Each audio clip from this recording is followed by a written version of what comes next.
parlé des objectifs ambitieux, de la visualisation, et bien maintenant je vais vous expliquer comment repérer vos erreurs. Première fois que j'ai répondu à un appel de client, la première fois que j'ai passé mon tout premier appel, bien je tremblais, je transpirais, j'avais la bouche sèche, je bégayais presque. Je devais suivre un script, mettre en place un contrat, utiliser un logiciel CRM plus que compliqué et vendre des services additionnels. J'ai oublié la moitié de mon discours, je n'ai rien vendu et j'étais complètement perdue sur mon CRM.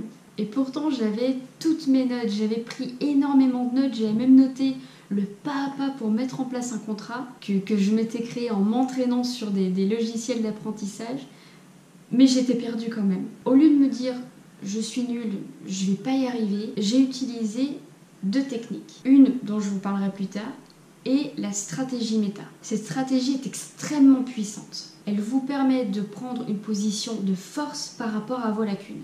Être en méta, c'est comprendre vos agissements et détecter les erreurs que vous avez pu faire et les résorber dans le futur. Et c'est exactement ce que j'ai utilisé. Et c'est ce qui m'a permis de parfaire mon discours pour l'appel suivant. C'est incroyable. L'appel suivant, ça allait mieux bien sûr puisque j'avais déjà corrigé mon discours et petit à petit, j'étais de plus en plus à l'aise. C'est fou, vous appliquez simplement ce process à la lettre et bam, vous corrigez dans la foulée. Quelques prérequis sont indispensables. La bienveillance et la tolérance envers soi-même, ce qui va vous éviter de vous dévaloriser. Cette stratégie permet non seulement de détecter vos erreurs, vos lacunes, mais de les corriger dans la foulée, tout de suite, et par la même occasion de vous améliorer. Utilisez-la et vous verrez vos progrès augmenter de manière considérable. Satisfait ou remboursé. Alors, c'était utile ?